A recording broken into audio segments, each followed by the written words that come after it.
नमस्कार दोस्तों, फिर से हम एक बार जुड़ चुके हैं।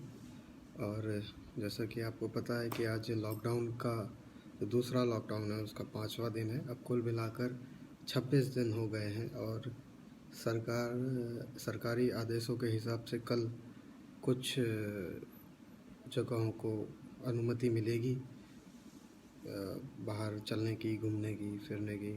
खेती और कुछ फैक्ट्रीज़ जो हैं वो चालू होंगी। देखते हैं उसके बाद कितना समय हो पाता है साथ बैठने का और इस तरह बातें करने का। फ़िलहाल आज तो समय है और आज हमने इसको यूटिलाइज़ किया है। और आज जो जिस कॉन्टेक्स्ट में बात लिखी गई है वो क्यों लिखी गई है वो मैं आपको लास्ट में बताऊंगा। पहले आप इसे सुनिए और मज़ा लीजिए। और ये फिर से प्यार से ही रिलेटेड है और ये है कि लॉकडाउन के बाद क्या होने वाला है उसके बारे में है। तो ये इस तरीके से है, सुनिए कि लॉकडाउन के बाद मैं तुम्हें कहीं बाहर नहीं ले जाऊंगा।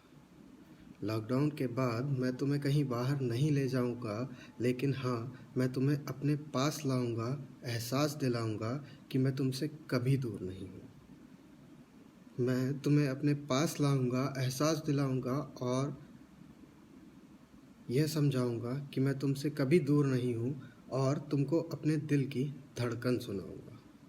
सबसे स्पेशल चीज़ होती है वो यहाँ कंधे पे सर रख के धड़कन सुनना अपने लव मेट की। तो वो इस लॉकडाउन की बात करूँगा। लॉकडाउन के बाद मैं तुम्हें कोई आउटिंग या रोड ट्रिप पर साइट सीइंग के लिए नहीं लेके जाऊँगा। लॉकडाउन के बाद मैं तुम्हें कोई आउटिंग पर नहीं लेके जाऊँगा, लेकिन हाँ, मैं तुम्हें अपने साथ रखकर तुम्हारी ज़िंदगी में बस जाने वाले कुछ प्यारे मोमेंट ज़रूर बनाऊँगा।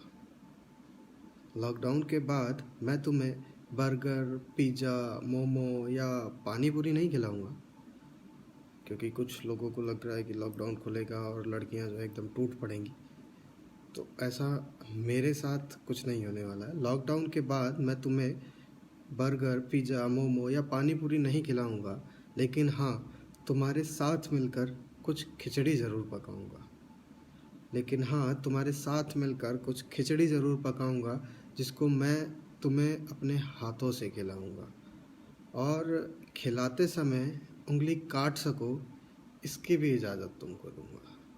तुम्हारे साथ मिलकर कुछ खिचड़ी ज़रूर पकाऊँगा, जिसको मैं तुम्हें अपने हाथों से खिलाऊँगा और खिलाते समय मेरी उंगली काट सको इसकी भी इजाज़त तुमको दूँगा। लॉकडाउन के बाद में मैं तुम्हें कोई मूवी दिखाने नहीं ले जाऊँगा। लॉकडाउन के बाद मैं तुम्हें कोई मूवी दिखाने नहीं ले जाऊँगा, लेकिन हाँ, घर में बैठकर तुम्हारी फेवरेट मूवी तुम्हारे साथ मिलकर देखूँगा। लॉकडाउन के बाद मैं तुम्हें कोई मूवी दिखाने नहीं ले जाऊँगा, लेकिन हाँ, घर में बैठ के तुम्हारी फेवरेट मूवी तुम्हारे साथ बैठ के देखूँगा और उसके इंटरवल में स्नैक्स भी मैं अपने हाथों से बनाऊँगा और उसके इंटरवल में स्नैक्स भी मैं अपने हाथों से बनाऊँगा, मसलन पॉपकॉर्न और चाय वगैरह। तो हम वो समय खुद को देंगे जो इतने दूर रहे हैं, उसको साथ में बैठ के बिताएंगे। अब जैसा कि मैंने आपको शुरू में बताया था कि ये क्यों मैं लिखा या क्यों मैं ऐसा बोला, इसके पीछे वजह यह है कि लॉकडाउन में हम लोग घर रहे हैं, इसलिए रहें ताकि ये जो इन्फेक्शन डिजीज़ है ये फैले ना। लेकिन अगर हम लॉकडाउन के बाद बिल्कुल ये सोचें कि ये ख़त्म हो चुका है और हम बिल्कुल किसी भी बात के लिए बाहर निकल जाएं, तो ये भी सही तरीका नहीं होगा इससे लड़ने का। तो लॉकडाउन के बाद भी एज़ सून एज़ पॉसिबल हमें घर के अंदर ही रहना है, जहाँ तक ज़रूरत हो, जहाँ तक बिल्कुल कोई एक्सक्यूट इमरजेंसी या इसेंशियल चीज़ की हमें ज़रूरत नहीं, हमें घर से बाहर नहीं निकल रहा है, क्योंकि ये ख़तरा थमा है, टला नहीं है। तो अभी इस पे सिर्फ एक पॉज़ है, तो हमें इसके पॉज़ को जितना लंबा एक्सटेंड कर सकते हैं, क्योंकि ये धीरे धीरे खुद ही कम हो जाएगा।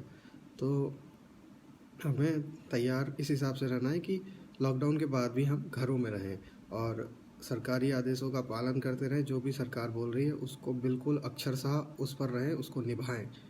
जय हिंद, जय भारत, अपना ख्याल रखिए।